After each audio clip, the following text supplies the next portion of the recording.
Alors, comme je le disais, c'est un peu avec crainte et tremblement parce que finalement, parler de Dieu, c'est un sujet extrêmement difficile. Nous nous sommes, au fond, partagé le sujet avec Thomas Salamoni qui va beaucoup plus utiliser, entrer dans la question de la Trinité.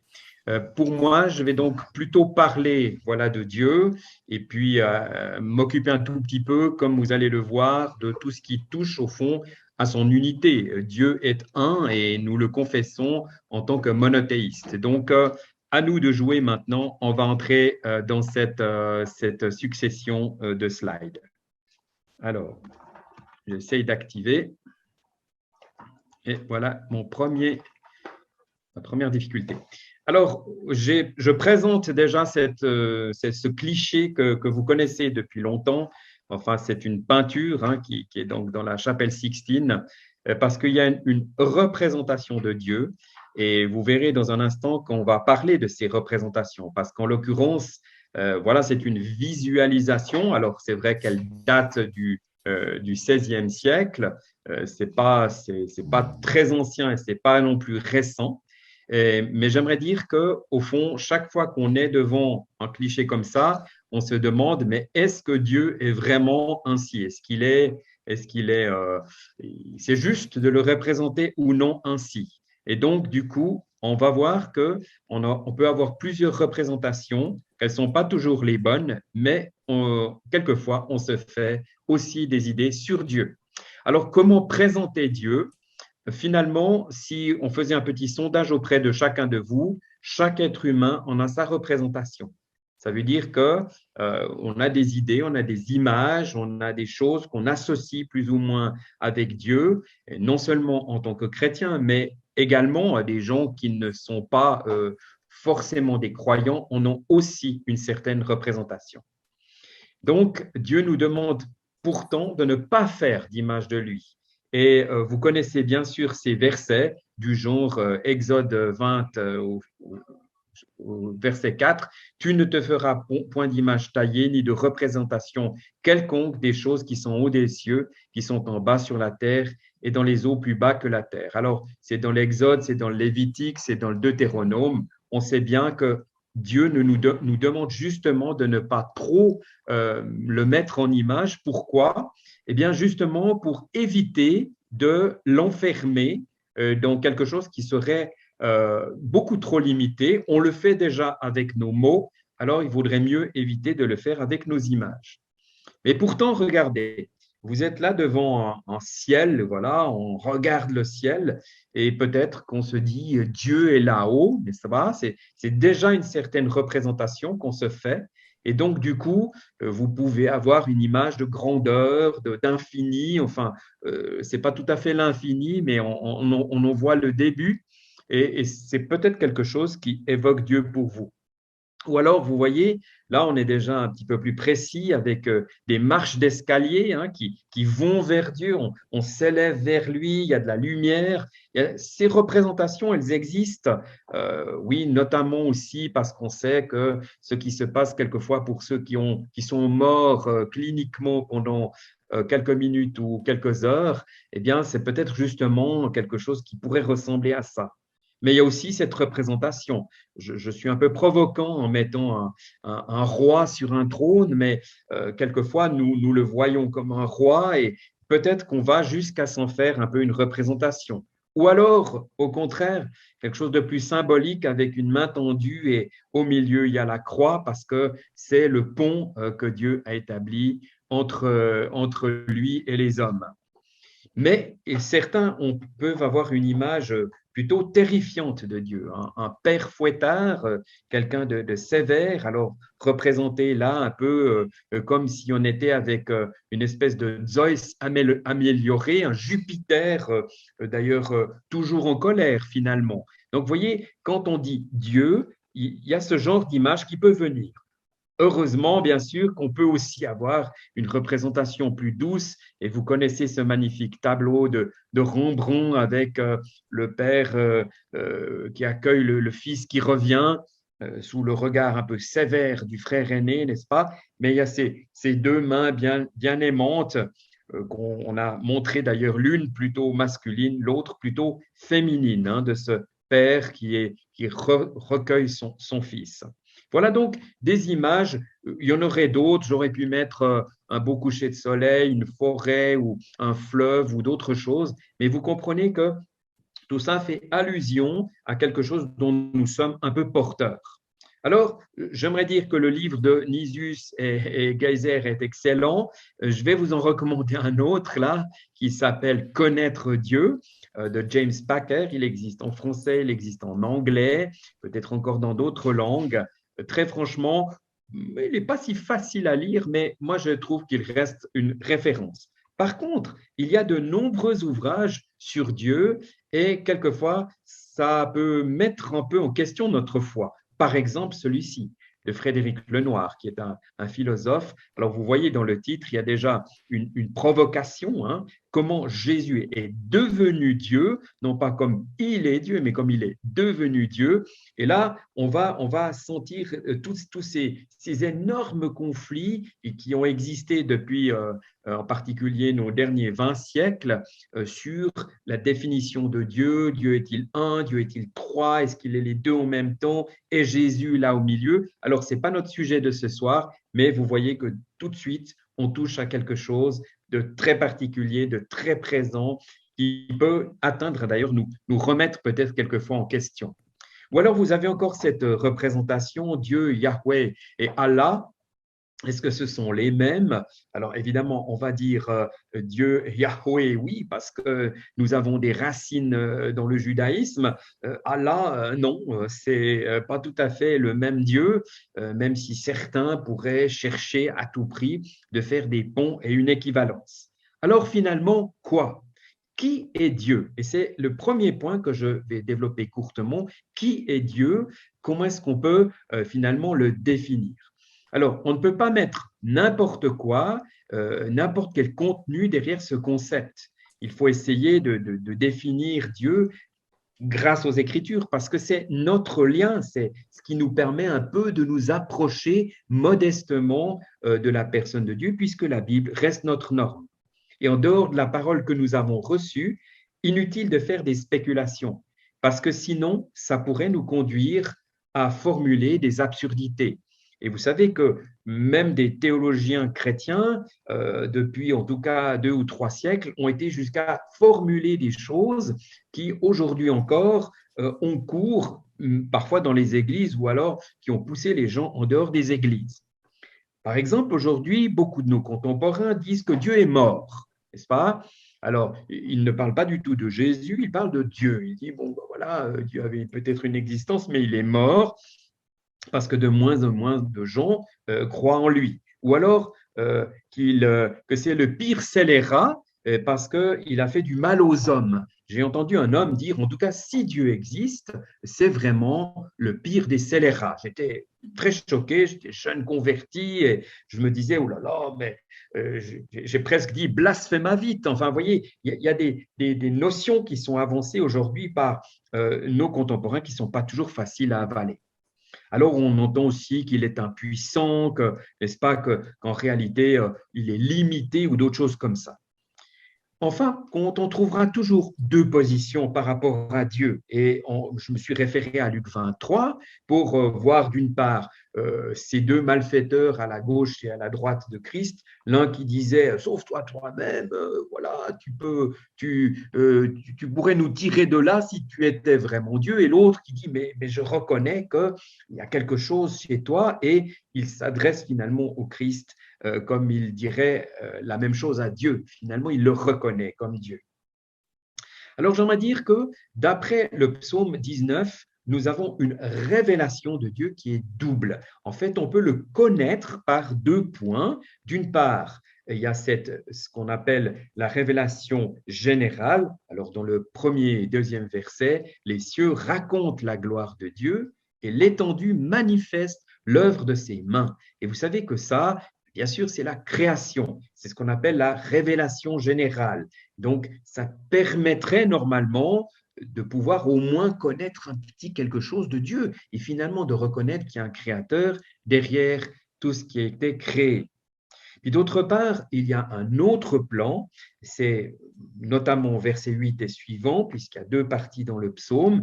Les ordonnances de l'Éternel sont droites, elles réjouissent le cœur. Les commandements de l'Éternel sont purs, ils éclairent les yeux, et ça, c'est ce qu'on appelle généralement en langage théologique la révélation spéciale. Voilà, donc deux éléments qui nous permettent normalement, effectivement, de nous y retrouver pour essayer de comprendre un peu cette nature de Dieu.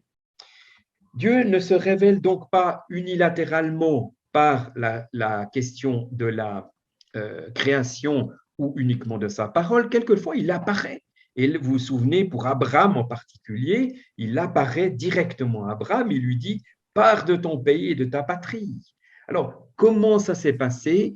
On ne sait pas. Le texte ne nous explique pas. Est-ce que Abraham a entendu une voix ou est-ce qu'il y a eu une manifestation physique ou d'autres choses? Mais en attendant, ça signifie qu'on voit clairement un des premiers moments où Dieu spécifie sa révélation par rapport à l'humanité.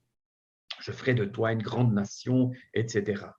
Et puis donc, quelque part, nous avons ensuite des révélations successives et vous connaissez bien entendu la plus célèbre, hein, n'est-ce pas, c'est celle d'Exode 3, versets 13 et 14. Moïse dit à Dieu, j'irai donc vers les enfants d'Israël et je leur dirai, le Dieu de vos pères m'envoie vers vous, mais s'ils me demandent quel est son nom, que leur répondrai-je? Et c'est là que vient se situer ce verset extraordinaire qui dit, où il est dit, Dieu dit à Moïse, je suis celui qui suis, n'est-ce pas? Et il ajouta, c'est ainsi que tu répondras aux enfants d'Israël, celui qui s'appelle je suis m'a envoyé vers vous. Donc en fait, il se présente, oui, je suis, hein, ça sera d'ailleurs une formulation reprise plus tard, on va le voir, on en reparlera, mais en l'occurrence, c'est quand même un peu énigmatique. C'est en même temps, je te dis, voilà, j'existe, et puis en même temps, je suis un peu mystérieux, et puis il y a une part de moi que tu ne connaîtras pas. Donc c'est le fameux tétragramme, hein, le Yahweh, qu'on a normalement dans le peuple d'Israël pas le droit de dire et qui, voilà, qui se traduit, qui se remplace par Adonai, n'est-ce pas? On le verra aussi dans un instant.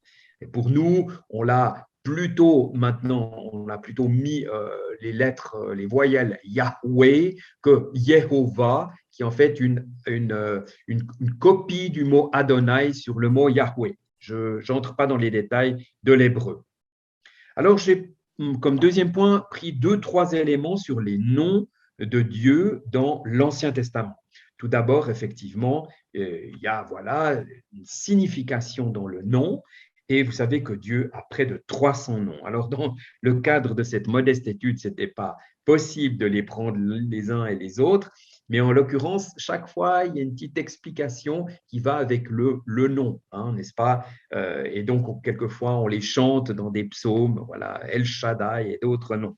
Mais j'ai pris pour garder finalement les trois noms principaux. Tout d'abord, Elohim, un des noms les plus connus. Alors, ça se trouve bien sûr dans Genèse 1.1, qu'on ne va pas relire, vous connaissez cela par cœur. Donc, vous voyez, 2700 fois dans l'Ancien Testament, ce nom nous parle du Créateur, ça désigne aussi le Dieu de la providence, et le fait que ce nom est au pluriel montre aussi que Dieu possède tous les attributs divins.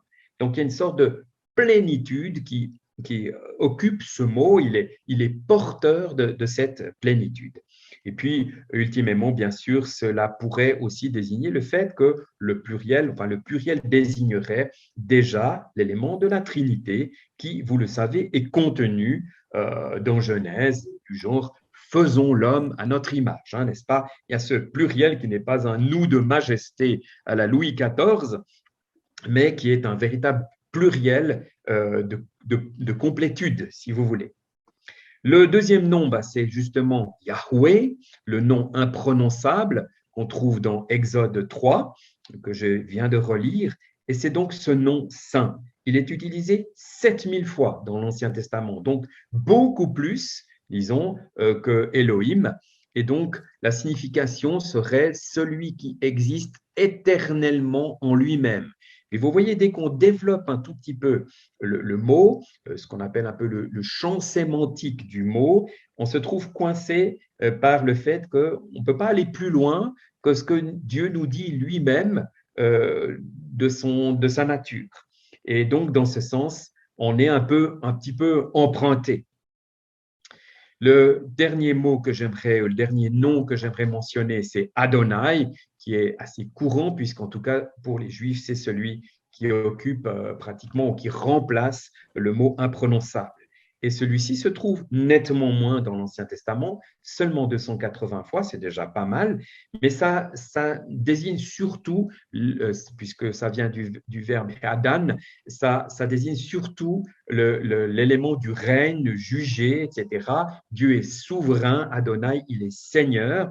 Et donc, en particulier, ce mot Adonai, on va le retrouver dans le Nouveau Testament avec le terme Seigneur, Kurios, qui est d'ailleurs aussi conféré à Jésus. Voilà, troisièmement, j'aimerais maintenant passer quelques instants sur l'importance de connaître Dieu. Parce que c'est bien joli de parler de lui ou d'essayer de le définir, mais en l'occurrence, il n'est pas seulement dit essayez de trouver la meilleure définition possible, mais connaissez-le. Et pour ça, il y a de nouveau des psaumes et différents textes qui nous y aident. Alors regardez celui-ci, le psaume 119, met beaucoup l'accent justement sur la loi, les statuts, le commandement. Alors là, vous avez le verset 1. Donc, il est bon de connaître et d'aimer la loi de Dieu en étudiant finalement sa loi. Nous entrons un peu dans une perception, alors encore très floue, j'allais dire comme une photo dont on ne voit pas toujours. C'est une photo un peu avec du gros grain, vous voyez. Mais en l'occurrence, on arrive à connaître un peu mieux ce qu'il est, sa nature et se réjouir en lui. Et puis, il y a aussi des textes dans le Nouveau Testament. Alors, j'en ai quand même mis un. Il y en a de nombreux, vous le savez. Mais c'est une incitation à la prudence. Et c'est dans un chapitre 8, d'ailleurs, qui parle de la divinité, non seulement de Dieu, mais du Christ aussi. Si quelqu'un croit savoir quelque chose, il n'a pas encore connu comme il faut connaître. Mais si quelqu'un aime Dieu, celui-là est connu de lui. Donc vous voyez, l'accent là est déjà déplacé et on le trouve finalement non pas dans une connaissance intellectuelle, mais plutôt dans une émotion qu'on pourrait appeler, voilà, une intelligence émotionnelle, c'est l'amour. Donc attention de ne pas s'enorgueillir de connaître Dieu. On est bien loin de cette connaissance. Les conditions pour le connaître, eh bien, avoir une attitude de recherche, d'ouverture, de foi. Ça veut dire que, en fait, à partir du moment où on a l'impression de cerner qui est Dieu, on n'est que dans un tout petit début. Il faut encore et encore piocher. Et j'aimerais vous donner une image que j'aime beaucoup. J'en ai souvent parlé dans mon église. J'aime énormément ce thème et je dis que Dieu est comme un palais avec d'innombrables chambres qu'on n'a jamais fini d'explorer. Alors maintenant, peut-on prouver que Dieu existe? Ben, vous savez, non. En fait, notre témoignage, c'est je connais Dieu parce que je l'ai rencontré, parce qu'il s'est manifesté, parce que j'ai commencé à l'aimer. Mais scientifiquement, voilà, on peut faire quelques démonstrations et s'approcher le plus possible de la vérité, mais pas de façon à le prouver à la manière, j'allais dire, d'une expérience scientifique. On peut avancer un certain nombre d'arguments, mais vous voyez, chaque fois, au fond, il faut revenir à cet élément de connaissance personnelle qu'on appelle voilà, la révélation ou l'illumination du Saint-Esprit. Maintenant, j'aimerais m'attaquer un tout petit peu, vous voyez, ça va vite, hein, j'en suis désolé, je voudrais m'arrêter, mais je vais faire de la place aussi à mon cher collègue Thomas, qui est un spécialiste de la Trinité. J'aimerais m'attaquer un tout petit peu aux attributs. Vous savez qu'il y a un certain nombre de choses qu'on prête à Dieu, et on va parler alors d'attributs ou de caractéristiques. Voilà. Donc, quelque part, attention, ce sont des approximations. On va le voir, je vais vous donner une petite liste, mais on appelle ça des anthropomorphismes, c'est-à-dire des descriptions humaines projetées sur Dieu. Ça veut dire des choses finalement qu'on prête à Dieu avec le mot qu'on a, si possible, le plus précis, mais voilà, c'est quand même des anthropomorphismes. Et que révèlent ces attributs de Dieu? Alors, on va le voir. Au fond, ce sont justement toute sa palette, l'étendue de son omnipotentiel, son omnipuissance. Et donc, dans ce sens, on va un petit peu toucher à des choses qu'il fait et en espérant qu'avec ça, on touche un peu à ce qu'il est. Mais peut-on vraiment dire que Dieu est ceci ou cela? Est-ce qu'on a le droit, finalement, de dire, ben voilà, Dieu est miséricordieux? D'une part, oui, parce que la parole nous le dit, la Bible, la révélation écrite que nous possédons à travers les prophètes et les écrivains qui étaient inspirés. Mais en même temps, vous voyez, c'est vrai qu'on ne peut pas rester non plus avec un Dieu inconnu comme les malheureux Athéniens qui avaient bâti un autel au Dieu inconnu. Il faut lui donner du sens, il faut lui donner une logique. Et dans ce sens, je pense que si on s'en approche un peu, Dieu ne va pas être fâché qu'on essaye de comprendre qui il est. Finalement, il est aussi, il aime se révéler. Et d'ailleurs, dans Exode, je l'ai déjà dit, il se révèle comme celui qui existe réellement. Donc, on va essayer de définir ses attributs. La question, c'est de savoir si Dieu peut se décrire lui-même. Est-ce qu'il a le droit de dire je suis? Et en fin de compte, je suis allé à la recherche de deux, trois choses où Dieu dit oui, je suis cela. Ou alors, il a inspiré un prophète ou un écrivain pour que le prophète arrive à mettre dans sa bouche ces paroles fortes et extraordinaires. Vous savez que Jésus-Christ dit souvent « Je suis le chemin, la vérité, la vie, le bon berger, etc. » Il y a donc souvent des analogies qu'il prend pour expliquer quelle est sa mission. Dieu pourrait-il faire la même chose pour lui? Alors, par exemple, quand Jésus demande à ses disciples « Et vous, qui dites-vous que je suis ?» Dieu, finalement, va se définir et je vais vous donner trois pistes que vous pouvez peut-être retenir. Moi, je les trouve en tout cas intéressantes et édifiantes. C'est Dieu est esprit, Jean 4, 24. Dieu est amour, 1 Jean 4, versets 7 à 11. Et Dieu est lumière. Ce sont les trois fois où dans le Nouveau Testament, alors dans l'Ancien on trouve toutes sortes de descriptions, mais dans le Nouveau Testament, il est dit Dieu est. Et vous remarquez que c'est en principe le même auteur, c'est Jean qui le décrit comme ça, mais on peut imaginer que quelque part, esprit, amour et lumière sont en tout cas trois notions qui s'approchent, je dirais, peut-être le plus de la vraie nature de Dieu. Alors, j'ai mis ici 77 attributs de Dieu. Et vous en aurez la liste. D'ailleurs, vous pouvez la compléter. C'est pour ça qu'il y a encore quelques lignes, si vous voulez. Vous pouvez rajouter des choses. Vous voyez, il y a des choses, évidemment, quand on regarde un tout petit peu, Dieu est bienveillant, chaleureux, colère, compassion, compréhensif, plus loin, époux, esprit, éternel, excellent. Vous comprenez, là, on a des adjectifs, on a des noms, on a des notions, on a des choses qu'on doit définir et tout. Et peut-être que c'est un peu difficile. Par contre, si on regarde tous ces 77 attributs, ce qu'on ne va pas faire maintenant parce qu'on n'a pas le temps, ils sont reliés à quelque chose qu'on trouve effectivement dans la Bible. Il y a vraiment tous ces adjectifs et ces éléments, vous pouvez faire un lien avec un ou de nombreux versets bibliques.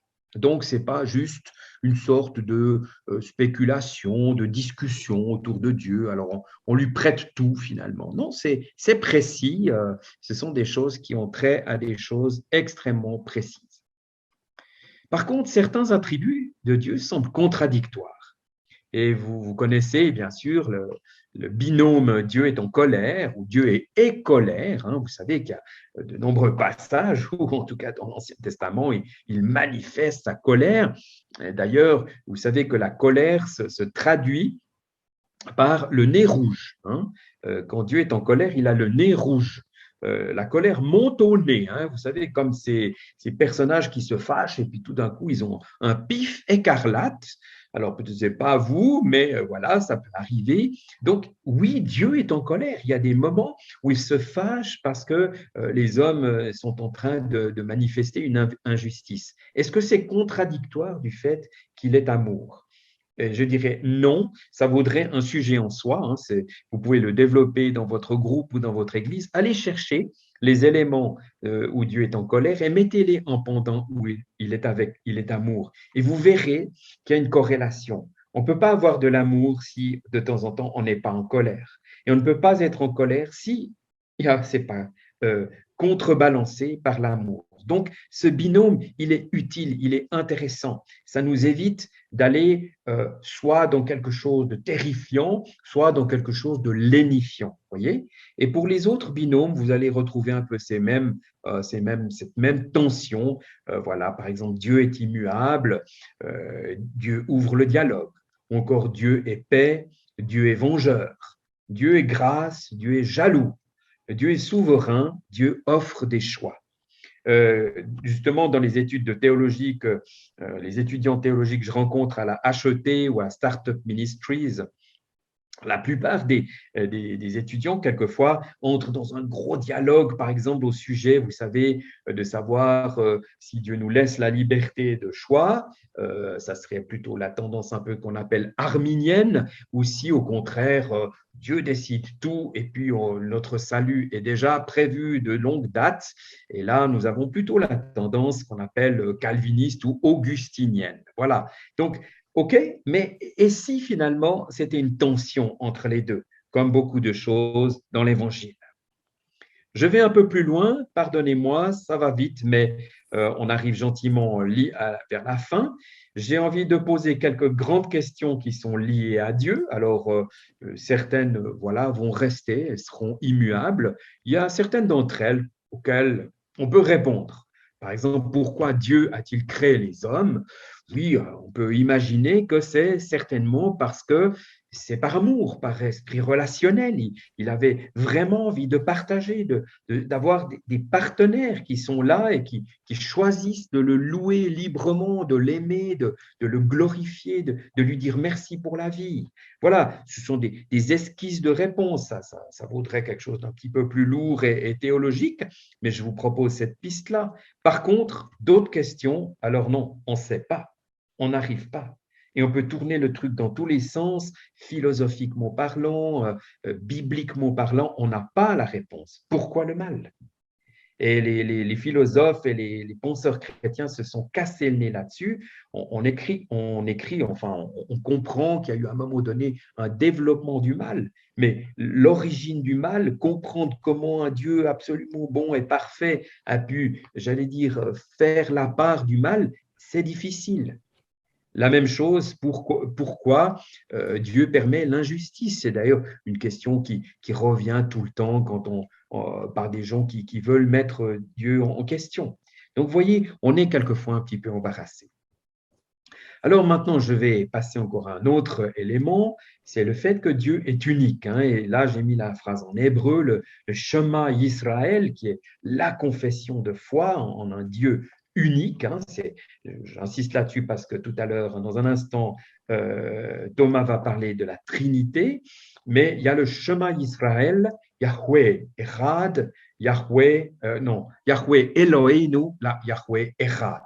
Donc, en fait, oui, voilà, je l'ai mis en transcription. J'avais oublié que je l'avais mis en transcription. Il y a vraiment un seul Dieu. C'est Deutéronome 6,4 qui nous le dit. Mais vous avez tout un paquet de textes qui vont le dire dans tous les sens. Il y a un seul Dieu, il y a un seul commencement, il n'y a pas d'autre, etc. Donc, là-dessus, la confession de foi d'Israël, nous la reprenons à notre compte, nous, chrétiens. Nous ne sommes pas devant trois dieux, nous sommes devant un Dieu qui est unique. Il est il est un, même s'il y a trois personnes. On le verra plus tard. Alors, il y a le fameux symbole de Nicée-Constantinople que j'ai mis, mais effectivement, là, il est plutôt là, je ne vais pas le lire parce que j'arrive gentiment vers la fin, mais vous l'aurez, c'est ces fameux deux grands conciles, l'un ordonné par l'empereur Constantin en 325 et l'autre ordonné par l'empereur, juste là, j'oublie le nom, Serge vient à mon secours.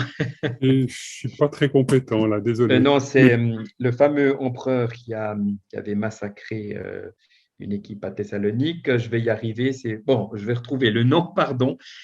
En fait, c'était deux empereurs qui ont décidé d'ordonner ces conciles pour pouvoir définir quelle était la position de Jésus-Christ, mais en même temps, ils sont revenus vers ce Dieu unique, Dieu de Dieu, lumière de lumière, vrai Dieu de vrai Dieu, etc. Donc, qui manifeste au fond l'unicité de la position de Dieu. Voilà, donc je laisse un petit peu ça de côté. Je n'ai pas le temps de le développer là parce que je voudrais encore terminer avec quelque chose d'un peu inédit. Ce n'est pas moi qui l'ai inventé, mais j'aimerais dire que certainement, Thomas va parler de Dieu dans sa position de père, mais j'aimerais dire aussi Dieu a un cœur de mère. Il ne nous est pas présenté comme étant une mère, mais il y a des images qui sont tellement fortes que régulièrement, nous pouvons comprendre que en Dieu, il y a à la fois la notion de père et de mère, et que quelque part, il se manifeste aussi comme ça. Donc, ça signifie qu'on n'a pas à aller rechercher par un biais tout le côté féminin qui manque quelquefois quand on évoque l'image paternelle. Alors, je vous donne un ou deux exemples. Hein. Il y a le psaume 91 que vous connaissez bien. Le Seigneur te couvrira de ses plumes, tu te réfugieras sous ses ailes. Sa vérité est un bouclier et une cuirasse. Alors, les plumes, là, vous avez vraiment, et les ailes, vous avez une image qui peut être tantôt paternelle, mais aussi maternelle. Ce n'est pas que les papas oiseaux qui couvrent leurs petits rejetons. Alors, pour certains, oui, les manchots du pôle Nord, OK, mais sinon, voilà, il y a la femelle qui fait la même chose. Et puis, un peu plus loin, alors cette image très, très forte dans Ésaïe 66, ainsi parle l'Éternel, voici que je dirigerai vers elle la paix comme un fleuve et la gloire des nations comme un torrent qui déborde. Vous serez allaités, vous serez portés sur les bras et caressés sur les genoux. Et là vient l'image, comme un homme que sa mère console, moi je vous consolerai, vous serez consolés à Jérusalem. Vous entendez là vraiment cette notion très forte finalement d'une maternité de Dieu qui va prendre soin de ses petits. Image évidemment que l'on retrouve dans le fameux texte de Matthieu 23 quand Jésus dit Jérusalem, Jérusalem, qui tue les prophètes et qui lapide ceux qui te sont envoyés. Combien de fois ai-je voulu rassembler tes enfants comme une poule rassemble ses poussins sous ses ailes. Et donc, par rapport à ça, vous voyez qu'en réalité, Dieu se situe entièrement dans le fait qu'il n'est pas que masculin. Je crois que c'est assez actuel de dire cela dans un temps où on a parfois tendance à dire qu'un père peut être une mère et une mère peut être un père. Voilà. Alors, ça, ce sont des images bibliques, des métaphores. C'est un peu, voilà, c'est entre autres une auteure qui s'appelle Liane Payne, qui avait passablement remis en valeur ces choses. Et moi, je les trouve belles et quelque part, ça me rassure de trouver ces textes dans l'Ancien et le Nouveau Testament. Voilà, j'arrive à la fin. Je crois que je suis juste dans le temps. Et comme ça vous permet voilà, d'avoir du temps, soit pour des questions, ou alors je laisse la parole à Serge. En vous remerciant de votre écoute, je vous prie d'excuser le fait qu'il y a certainement plein de choses que vous saviez déjà. Je les ai un peu rassemblées sous une demi-douzaine de thématiques pour essayer aussi de sortir du canevas du bouquin de Nisus, que vous ayez aussi une ou deux choses qui vous permettent d'envisager les choses par des angles divers. Je vous remercie beaucoup de votre écoute.